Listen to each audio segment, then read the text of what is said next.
week? Could you turn the heat on? Yeah, it's okay. Maybe.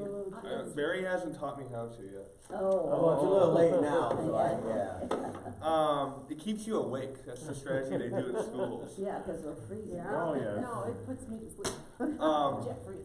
Spooning's out for me, so. Because I just hear the conversation. We will address 7-day creation, different theories for creation science, that kind of stuff next week. I will just kind of throw this out here though. I appreciate the work in the ministry of the Creation Museum, the Ark Encounter. I do think they push a little far. I think they claim to know a little bit more than they actually can. I'm not alone in that theory, and I'm not saying what they're doing is wrong. I think they're doing a great and phenomenal thing. When it comes to understanding creation, as Christians, our hearts are compelled to believe the words of Scripture. I'll just put that out there. That doesn't mean that we fully understand what that means. And so, I'm always very careful to not claim too much certainty about a specific model of understanding how creation happened, other than the fact that I know that God did it. He did it in a timely manner, and He rested. And the narrative of Adam and Eve and the creation said, my theology doesn't function without me believing all of that, right?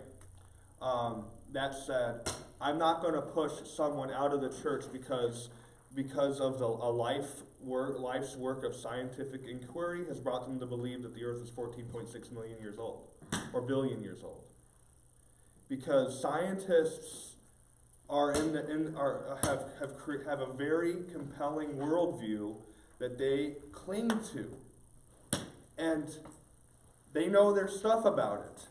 And honestly, scientists know way more about their reconstruction of the world than we understand us playing science to try to use science to justify our understanding of creation. They're better scientists than we are, right? I mean, and so this will be a longer conversation. Youth very much struggle with this, and it's something that pushes them out of the church. So I've kind of grown to take the posture of if you have a hard time understanding the world any differently than being millions of years old, that's okay. Stay here. Let's keep talking. I'm not going to push you away because of that. You're here because your heart has compelled you to believe something about Jesus. So let's focus on that, and we'll keep working. I'm not going to claim to know things I don't know. Any pushback or thoughts on that at this moment? Are we good? Okay. What is a day in the day of creation? Exactly. I mean, Genesis 1 is very beautiful literature. It's very poetic in some level. I believe it's true. I don't understand how it's true. I don't have to understand how it's true. My salvation doesn't depend on me figuring out all the answers. And I think that's the posture of faith. That helps a lot. That's the posture of faith. I don't understand how it could happen. Yeah. But I believe. I believe Yeah, it, but exactly. I don't understand. So what you said makes sense right now a lot. Yeah. My heart believes it, even though my reason does not comprehend it. Mm-hmm. Okay, yeah, that's good. There are a lot of things that are like that. Yeah. And so let's just put that there for now. We'll come back and we'll talk more about that later, about faith and reason and some of those things. Now I want to kind of orient us back toward the law. Law is a word that you have many different uses for. When we probably think of it most literally as the codes and statutes of our land and our local precinct and our government and our, but let's we're going to listen to a professor talk a little bit about law for a little bit, about a 20-minute video, and he's going to walk through these concepts, and then we're going to unpack them a little bit, and that's probably what we're going to have time for today. And then I'll have some suggestions on readings during the week for you. You don't have to participate in those, but you may. They're there for you. And then we'll kind of talk about the kind of trajectory of the class going forward. So this is Dr. Bierman at Concordia Seminary, St. Louis. He is a dear friend of mine, although he doesn't really like people.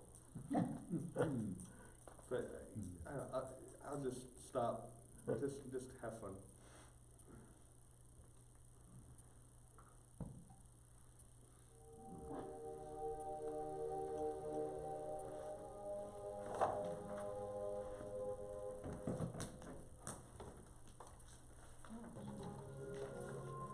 It's not gonna be loud enough.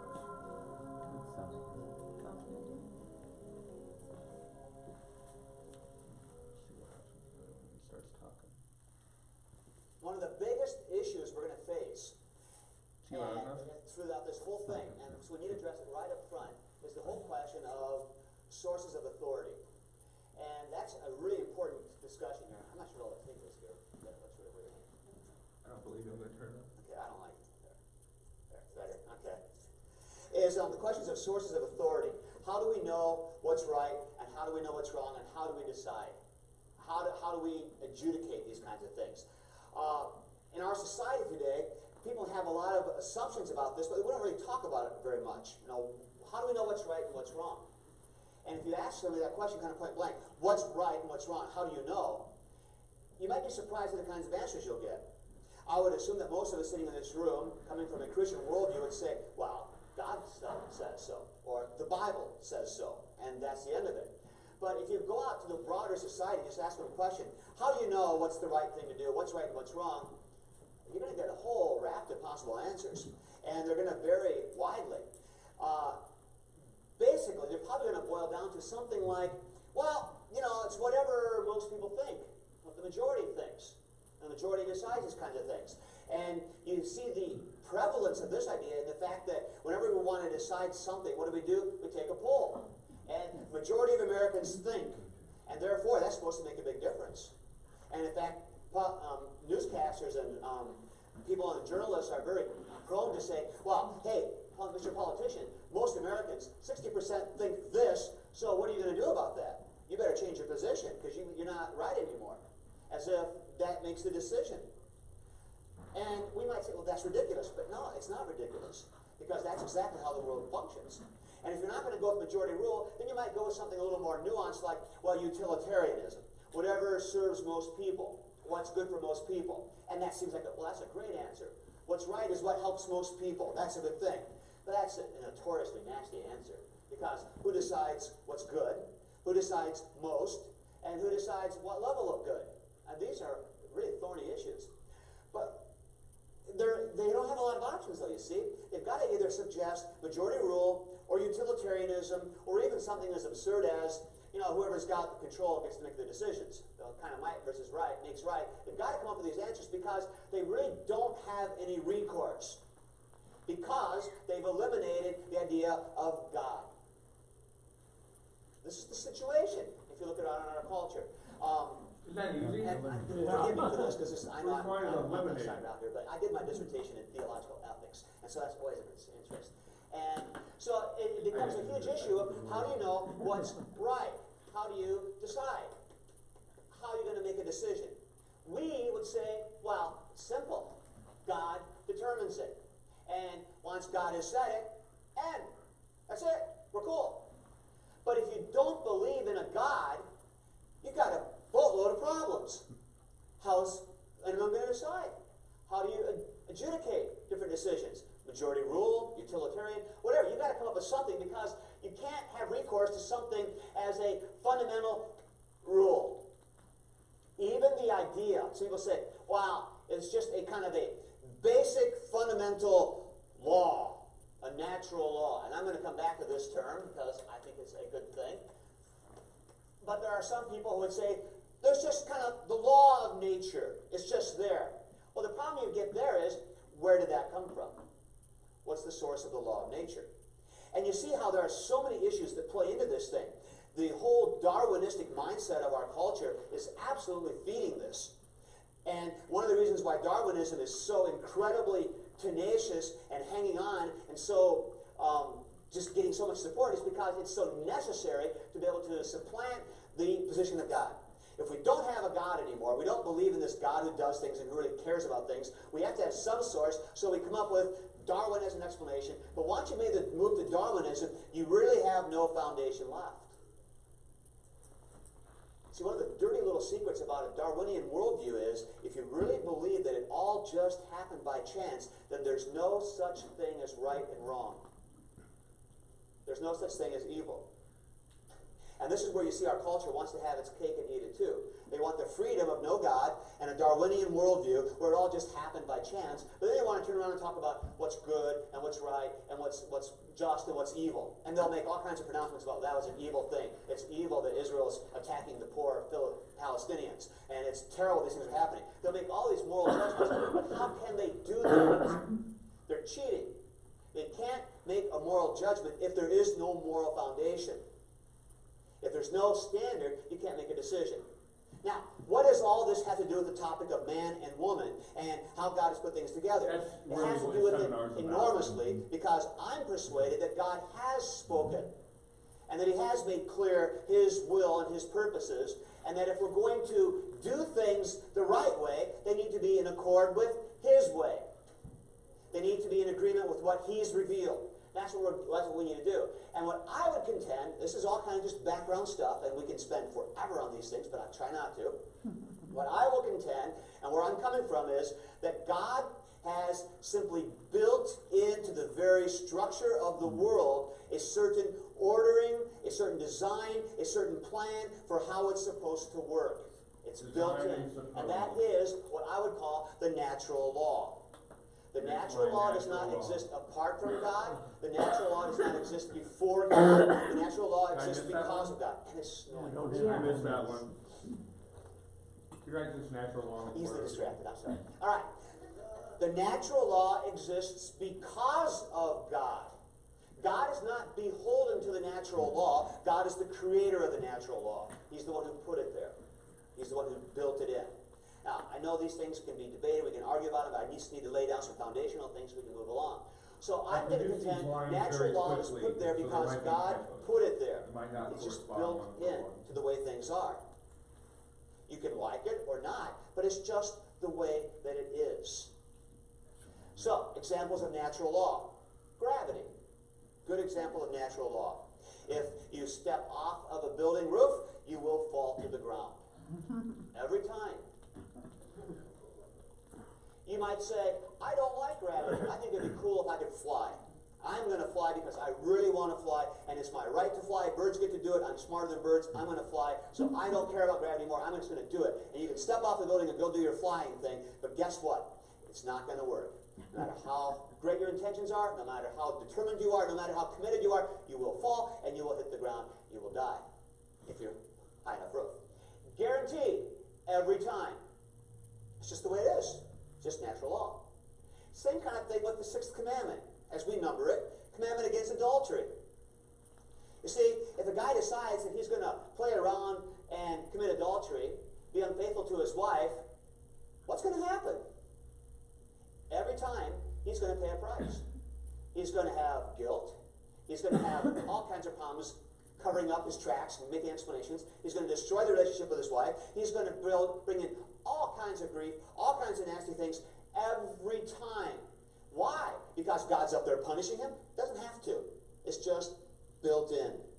It's natural law. It's just the way it is. You can resist it. You can say, I don't care about natural law. I want to do my own thing. You can fight against it all you want. Doesn't matter. It's still there. Unyielding, uncaring, it's just there. And you either conform to it or you fight against it. Fight against it and you will pay the price. Conform to it, things just tend to go a whole lot better. It's just the way it is. So the natural law is simply there. It's built in. It's been established by God. It's the form, it's the function, it's the design, it's the shape of how things work in this world. It's just the way that it is. Just the way that it is. Now, I would say this is foundational for any kind of a Christian worldview.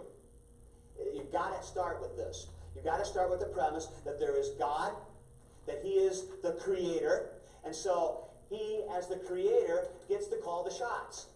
And He does.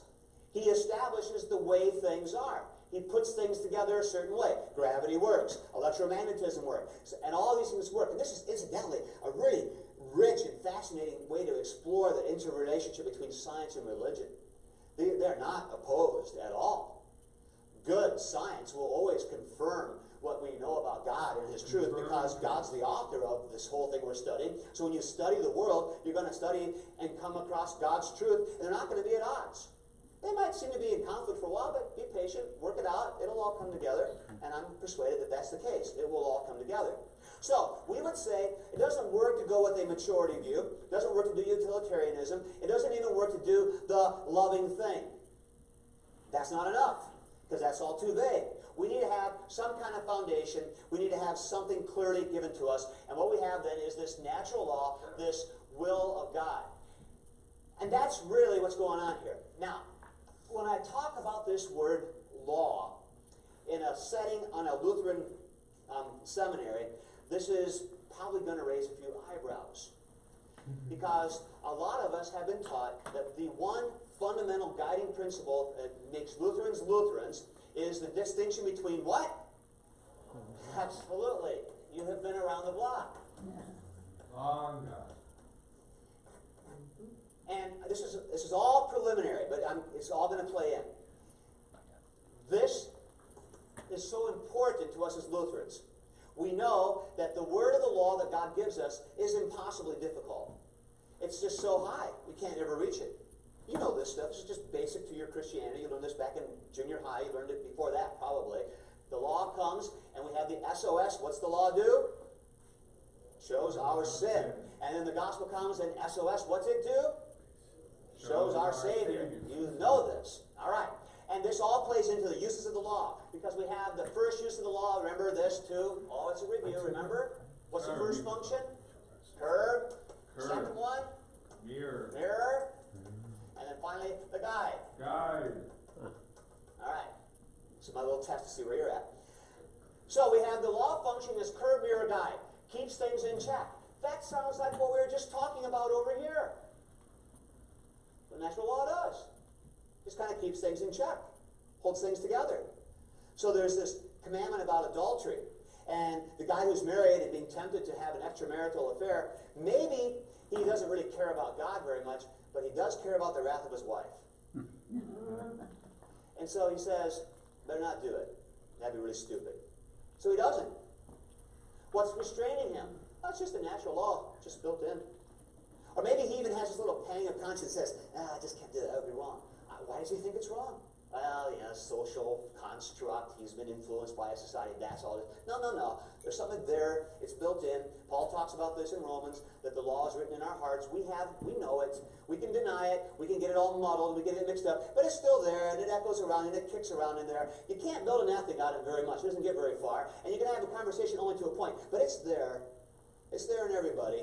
And they'll try to deny it, but it's still there. And he says, it's just wrong. Ask him why, he won't know, but he just knows it kind of is. So the natural law is doing its thing. It's doing the old curb thing. Then we get to the second function, which Luther would say is probably the most significant. He called it the theological function. And this is the law as mirror. When you look at the law, you say, here's what God expects. How am I doing? How am I measuring up? God says, love your neighbor as yourself. That's easy. So that means I have to set my agenda aside and always do what my neighbor wants. That's easy. I'll try to do that with my spouse. That'll be really easy because I love my spouse. I'll start there. How does that go? Real good at putting aside your agenda and doing your spouse's agenda. Real good at always meeting your spouse's needs. Real good at not caring about what you need, what you're getting out of it. Most of us fall short right off the bat. And so the law works as a mirror because when you look at what God expects, you see how you're doing, you realize, wow, there's a real problem here. And the beautiful thing about the law as mirror is it's so unyielding. It's sort of like when you get up in the morning and you stumble into the bathroom, you've had a really good night's sleep. You got 7, 8 hours, you feel really, really great in the morning, you're thinking, man, I feel great, I am ready to hit the day. I'm just going to go right out there and get going on it. Flip the light on, look in the mirror, and you gasp. at what you see. Because the mirror reveals the reality. You know, the drool that's dried here and the bed head, and it's just not a pleasant sight. And you've got to spend a little time cleaning the whole thing up. And so the mirror shows you the hard reality. That's what God's law does. The hard reality. Can't escape it. You fall short. So what does the mirror do? The mirror makes us realize our utter failure. The mirror kills us. The law kills us. And we know this. And that's why we say, the law, man, it's hard. It's harsh. It's bitter. It's unyielding. It kills us. It's terrible. And so good news is, we have the gospel. And so Jesus Christ comes with his forgiveness and grace, and we are forgiven and absolved. And when we despair of ourselves, when we despair of our ability, then the forgiveness comes and we rejoice to know that God's taking care of it all. Good news. Forgiveness. What a relief. And so it's all working just the way it's supposed to. Law's doing its killing thing. Nasty law. Wonderful gospel. Good news. Law, gospel. That's it. Good preaching. Kill them. Make them alive. All done. But wait a minute. What about this guy? Doesn't the law also teach us how we're supposed to live? Well, yeah, it does.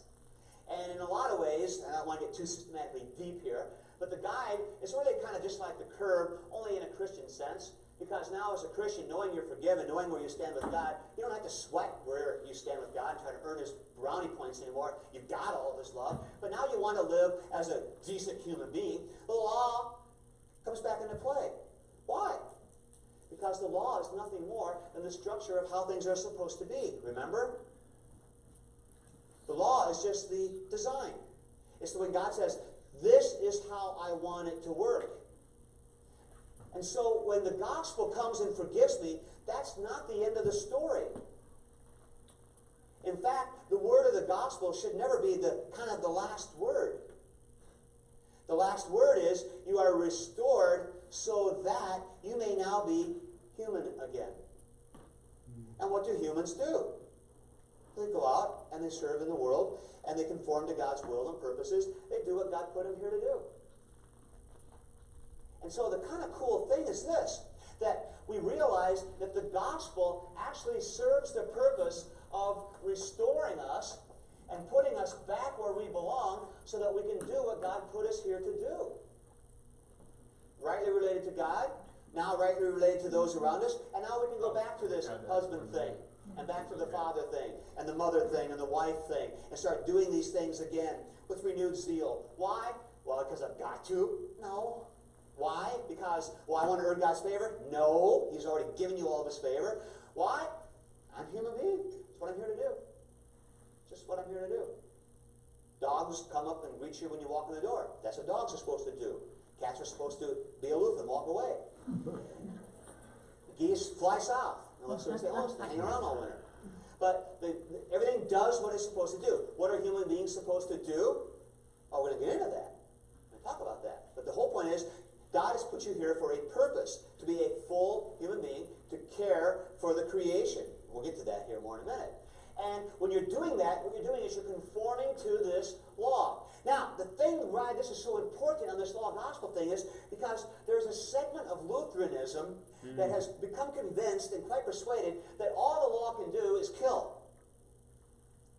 Because you see, there's this nice phrase in the Confessions where Melanchthon said that the law, lex semper accusat, he said.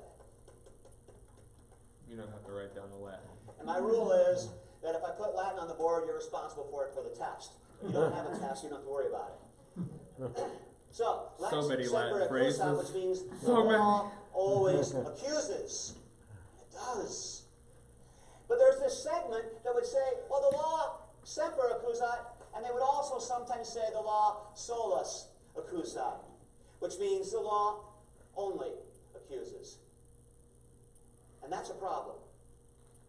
But there is a segment of the Lutheran tradition that has kind of fallen into this trap and have become convinced that the law can only be a negative word. That the law is only a harsh word, and that what we have to hear is the gospel, and if we're going to really be Christian, we've got to be in the gospel. Because to be underneath the law, well, that's not Christian. That's Muslim, I suppose, and certainly Mormon, and probably Roman Catholic, but it's certainly not Christian. Because to be under the law, then you're not freed in the gospel. And so we have this kind of mindset that the goal of the gospel is to somehow free us from the law. Now, it does free us from the curse of the law, and it does free us from the condemnation of the law, but it does not free us from the responsibility we have under the law. And there's a big difference here. We're not freed from that responsibility because we are built as human beings, as part of this creation, to conform to God's natural law. It's just the way that it is. And we need to conform to it. So, while the law does accuse, because can I ever do it perfectly? Of course not. And if I really try, am I still going to fail? Yes. So do I always need to hear God's word of forgiveness? Yes. Every day, till the day you die, you'll never get to the point of saying, well, I'm past that now. I'm a lot better than I used to be. You'll never be good enough. Trust me, you'll never be good enough. Try as hard as you might, you'll never cut it. So you will always need to hear this word of gospel. The law will always accuse you, but that's not the fundamental purpose of the law. The law is simply the structure God has put together, and the best definition for this is that the law is God's will for creation. And this definition comes from the Formula Concord, Article 7. So I'm not just making it up. The law is God's will for his creation. It's how things are supposed to work. That's why we don't shun it. That's why we don't run from it. That's why we don't reject it. That's why we're not freed from it. Freed from the curse, but not freed from the implications or from the direction that it provides. We're still subject to this. All right. Now, I've given you a boatload of stuff. Any quick questions here? Yes? Are you talking about more than the 10 Commandments?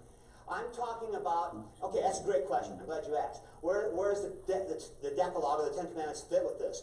The 10 Commandments, I would say, are a concise, beautiful expression of the natural law. But the natural law is it's probably wider than the 10 Commandments. What the 10 Commandments do is sort of distill it down right there for you in a clear, concise form. So, bottom line is, there's no conflict between the 10 Commandments and the natural law. Okay? Yes? Just a comment, I think in the Psalms, in many places, he talks about the law is beautiful, I love your law. Yes. So I think this kind of fits in with that. It does, and I appreciate you noticing this.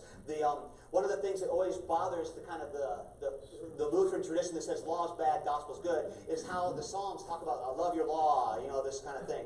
And usually the move they'll make is to say, well, remember, the law in the Old Testament is Torah, which means the gospel too. But the problem is that the psalmist will sometimes say, I love your statutes, I love your commandments, and they're very precise.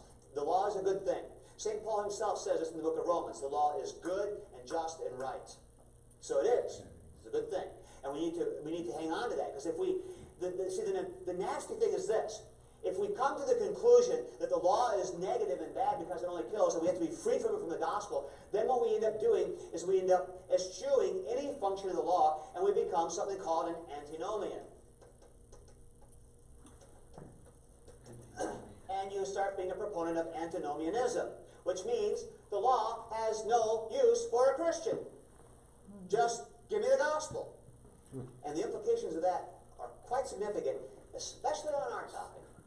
But we'll see how that all becomes wonderful here in just a little bit. So another hand over this way. Yes?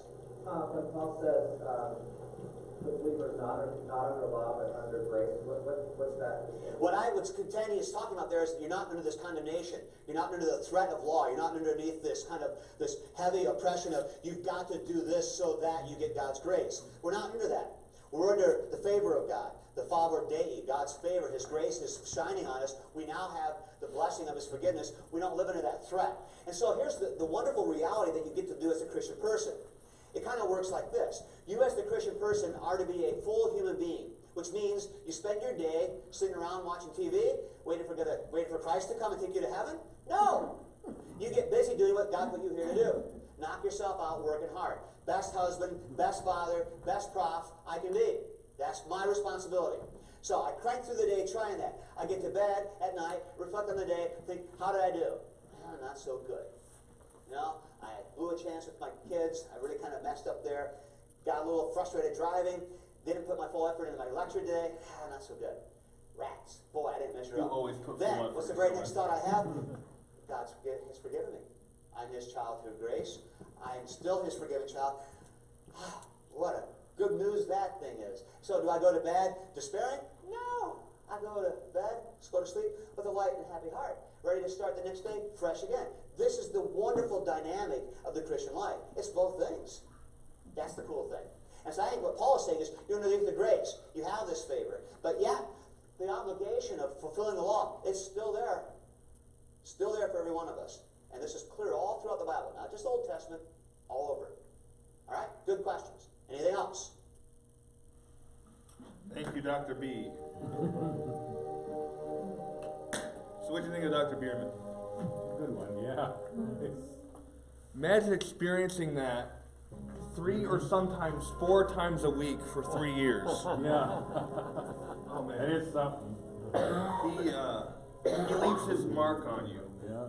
Right? No matter how hard you try to shake it off, everyone who goes through the seminary becomes a Biermanite. Anything stand out to you really well, or something that was clarified for you that you hadn't really thought through before?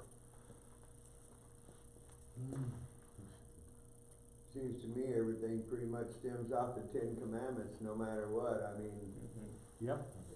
you know, the basic rules have been set, I guess. Is that a good way to look at that? I mean,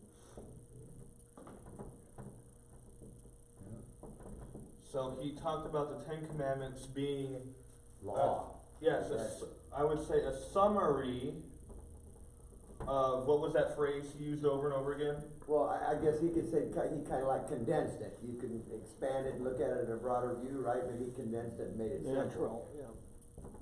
Yeah, the 10 Commandments summarize natural law. Right. Natural law is this code word for everything that's just the way things be, right? It's there. I mean, yeah, it's It there. just happens He wrote, because- he went up to yeah, it, he he's just very said, specific. there. Yeah, it happens because. No matter what you do, it comes back because it's just because. Yes, it's just the way it is. It's the way it is. It's the design. So there's no culture in the world that a woman's heart isn't going to be broken if she's committed adultery against, right? Yeah. It's just consistent. There's no culture in the world that's okay with you killing people, right? Yeah. It's consistent. These are things that are just built in, hardwired into the way we be. Okay, so let's go through these statements a little bit. They, the world, have what? Eliminated the idea of God.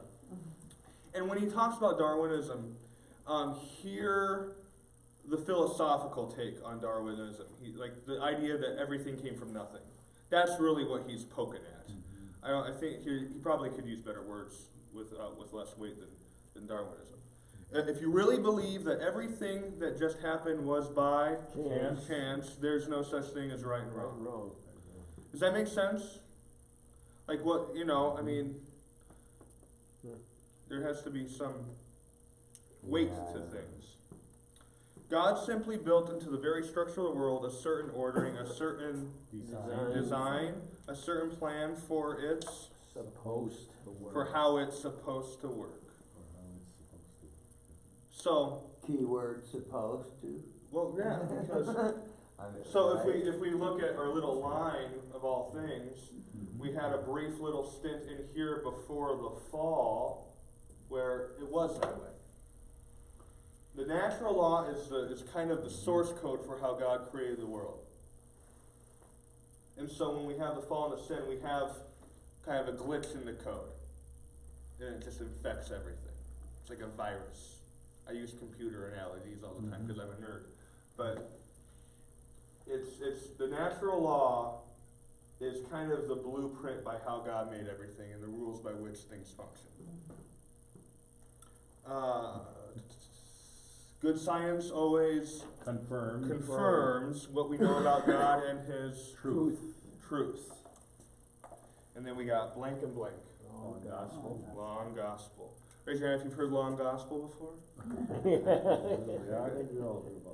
I don't know. I've never heard about long gospel before. Don't assume things. We're not all in the same place. And so the law shows our sin. The law shows our sin. So if you're just listening to a bunch of rules about all the things you're not supposed to do, what's that going to do to your conscience? It's going to inflict you with guilt. It's going to make you feel, oh man, how am I ever going to do that? It weighs you. And so the gospel then shows our Savior. So we couldn't do it. This one guy did. Then he died and then he rose again. Right? The gospel of Jesus Christ. Now, so then we have these three uses. What are they? Curb, Mirror, and guide. Raise your hand if you've heard those words before. Well, not in this context, but. Not in this context? Yeah, I haven't. Yeah. So the curb is really kind of natural law in the raw. It's that built-in thing. It's not really written down anywhere. It's just the law present in the world that keeps things in check. That keeps people's consciences in check. But the natural law is also going to be the basis for all civil law. Civil law is going to be based on natural law.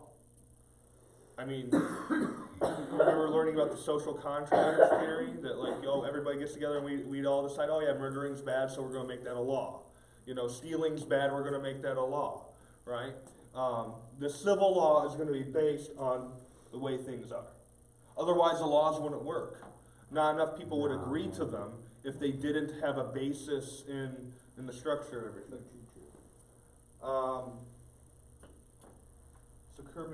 And so the mirror, this is where you'll hear the law often used in preaching this way. We don't measure up. The law of Christ really pierces us. In this last month on the Sermon on the Mount, there's some hard law in there that we cannot measure up to, right?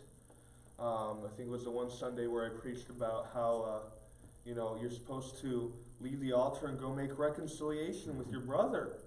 And that Christians are people that reconcile relationships. And everybody in the room thought about a relationship that they weren't happy with or wasn't reconciled. And me too.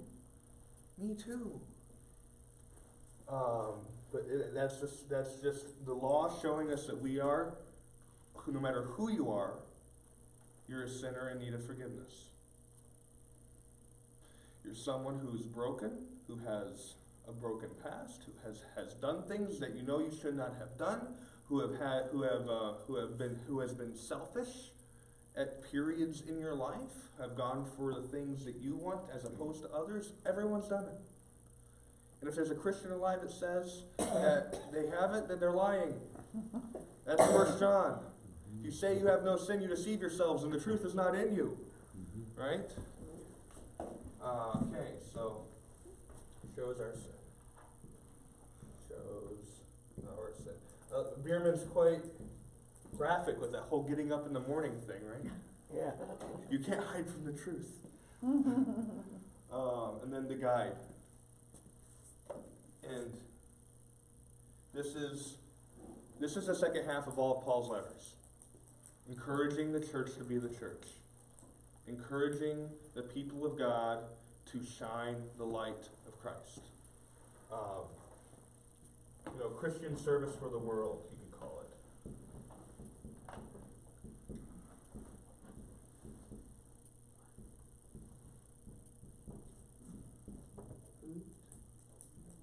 This is the reason why we spend time with the Ten Commandments.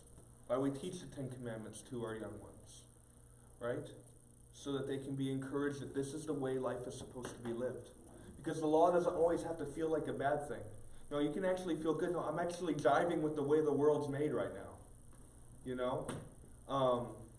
This is a distinction between folly and wisdom in the Proverbs. You're wise if you follow natural law. You're a fool if you try to go against it. And the Proverbs are often just different applications of those thoughts. So we want to follow the guide. You want to live the way you're supposed to live. I love that. If someone fulfilled the natural law completely and walked in the law perfectly, they would be fully human. They would be doing what humans were designed to do. But because of sin coming into the world, we don't live up to what we were designed to do. There's only been one human that's gotten it right, and that was Jesus. He was the most human of all the humans. Okay, any confusion on this? This is good. This is good stuff. We're running down on time, but we're going to go and we're going to look at the first commandment in particular, and then we'll talk a little bit about the others. But a lot of this might be, a lot of review from home stuff. We'll probably hit some of this again at the beginning of next time.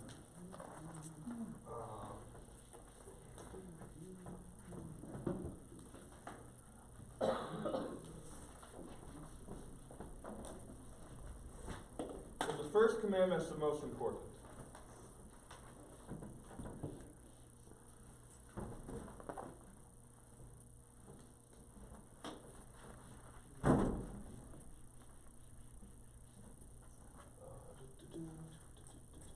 Okay, in our catechisms, we go to 52. Yep, 52. Oh, that's the introduction to the Ten Commandments. Oh. Let's go past that for now and get to the first one. Okay. You're 58? So yeah, 58. Page 58 in your small catechisms. Page 58 in your small catechisms.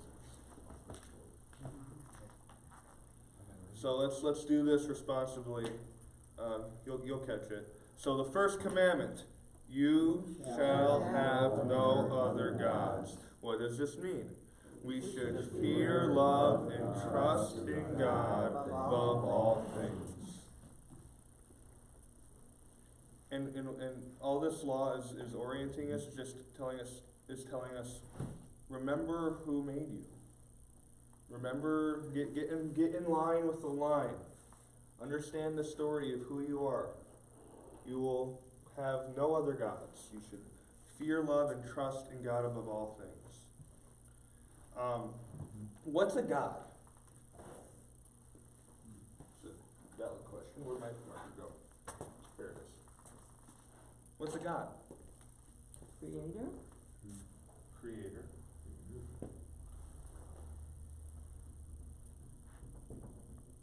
What is a god to an individual? Mentor. Identity.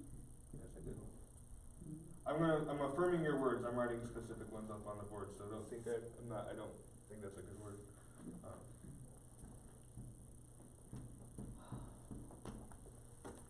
You have creator, mentor. Someone that you believe and have faith in.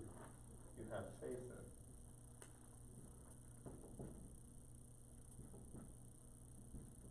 How about we chew on these three words?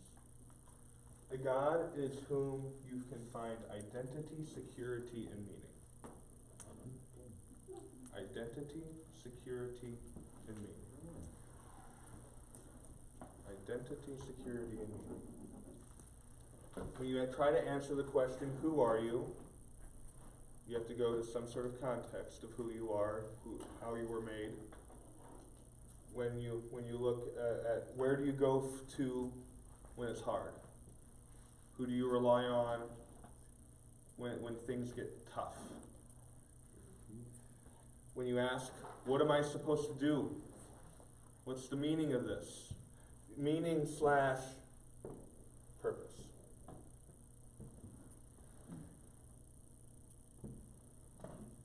This is an odd angle. Sorry if that's not readable. Purpose. Meaning / purpose. So think about, like, if you were, so back to the Jacob and Ava question. It's like, who are you? How is Jacob going to respond? He needs to respond in such a way that shows that God is responsible for his identity. In a way that this often works is, I am a child of God. We'll say by virtue of our baptisms, right? Who are you? There's no ambiguity after you've been baptized. You are a child of God. Now, how many people are going to instantly say that when they're asked the question, who are you? When I was applying for a job at a Christian camp in college, it was a Christian camp. You were going to be a Christian mentor. You were going to be in charge of little ones. The first question he asked me was, who are you? Yeah, answer that in the business world today. With that, Well, people yeah. kinda look at you Who are, funny. I am a motivated worker. Yeah, I'm a child. Who do you God, want me very to be? motivated. I'll be what you need. I'll be the cog and the Yeah. Whatever but you need, I got. yeah, whatever you need, I got. Well, for this job interview, I knew that was the answer he was looking for. But I believe it was authentic. A child of God. That God has called you blessed. Security. That God is someone that you go toward, you pray to, you lean on. So when the chips are down, what do? You check your insurance policy? Pray. No, I think about this. Every time I see a commercial, it's like, for security and peace of mind. There was a thing when insurance was like brand new, Christians didn't know quite how to handle it. Because before then, the Christian community took care of everyone. If Farmer Jeb had a tornado go through and struck down his barn, the next day the whole church was building a barn. Yeah. The church and faith in Christ, that's where you're going to find your security and peace of mind. There was a survival thing about being part of a church. I mean, if you were a member of a church, you knew you were taken care of to an extent when things got difficult. If you were going through medical, The Amish a lot too. They're such a tight knit. yeah. Everybody has to ask permission. I believe with marriage and courting and the whole scenario. And the community is involved in everything. Everything. At some point, we'll talk about the distinction between individual identity and corporate identity. Our culture is built on this, individual identity. For thousands of years, before the American project and democracy, it was all about corporate identity. You were a member of your family. You were from this town. And those corporate identities meant so much about who you were. We live in a culture where people have to define themselves individually. It's a lot more difficult to do that than to trust in the identities you've been given corporately. So when you're saying, I am a child of God, you're also saying, I am in the church, right? I am in God's church, which says a lot about you, really. Because it says that you are together with all these people toward a common purpose. It's a good thing to understand that you have corporate identity, because that's something you receive. Individual identity is all about the things that you take for yourself. Corporate identity is all about the identities that you receive from others. The grace of God is something you receive. It's not something you take. There are denominations in Christianity that make it individual. That you have to take the grace of God, and you have to accept Jesus Christ into your heart. That's not the way we talk about it. It's not necessarily wrong. It's not, but I would argue that it kind of misses a larger point. That you receive the grace of God. You can receive it as an infant. You can receive it because you're part of the family of God. It's a part of your corporate identity. It doesn't have to be an individual thing because it can be a corporate identity. In Acts, there's a centurion who's guarding Paul, and Paul proclaims the gospel to him. He becomes a Christian, and then it says he and his whole family were baptized. Because the father became a Christian, that became something for the corporate identity of the family. It wasn't this individual thing. Anyway, we can talk about that quite a bit, because our culture always wants us to make it all about us. All about, I'm just a lone person on my own trying to figure out life. Why? You don't have to. You're part of a community. You're part of a family. You're part of a family of faith. This says things about you. Talk about security a little bit. Where are you going to rely on? Where are you going to look? You know, God's the best insurance policy ever. And that's how we got there. But meaning and purpose. You know, this is something that I think a lot of people in the church for a long time have kind of lost focus of. Because the corporate identity was good, the security thing was kind of valid, but this is a directive. This changes how you kind of think about the choices that you make in your everyday life. If God is the one in charge of my life, what are His purposes? How is that going to affect the outcomes of the choices I make in my life? What's the purpose behind my actions? That's going to come down to these two big words, which I believe help you understand this: loved and sent, as Jeff Cloetter is going to present them to you. Who am I? I'm one who's loved by God. How do I know I'm secure? Because He loves me and He's God. What's my meaning and purpose? Well, I'm sent. I'm sent to people. I'm sent to people who need me. I'm sent to people who need to hear about who God is. I'm sent to my family members to provide for them. I'm sent to my brothers. I'm sent to my family members. I'm sent to the people in my church. I have purpose because of these vocations that God has given to me. It's not all about me. It's about the people that God put in my life for me to serve them. Of course, you're going to hear that and like, well, I haven't been doing that. Well, back to the mirror, bud. Back to the gospel. You're forgiven. You're forgiven. Every time you trip, you're forgiven. It's all about learning how to reorient yourself. And once you kind of get a grasp of the first commandment, it helps you kind of form an understanding of the other. There are two, and just very quickly, because I think you have a box for this. I don't remember if you have a box for this. Just looking at the Ten Commandments in a nutshell, there are two tables of the law.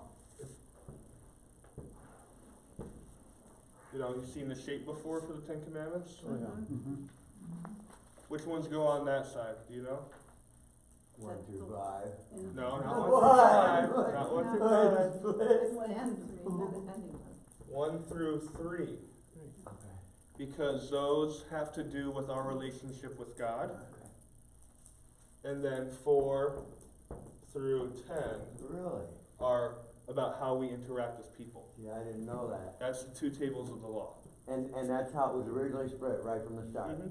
Well, different I denominations. watched the movie, now don't mess it up, okay? Yeah. No. The laws have always been the same. People have numbered them differently throughout the years. No, but I mean, they were actually split that way on the... Oh, I don't know. Okay, I don't know. That's why I said, how can you define... This is just a way to help you organize how to understand them. I don't know if that's the way they were on the tablets. I don't know. Well, I didn't bring it out. And honestly, the law on the tablets was probably more than just the Ten Commandments. Probably a bunch of the other statutes in the Levitical Code were there too. Yeah. But this helps you kind of understand. The first through 3 are your relationship between you and God.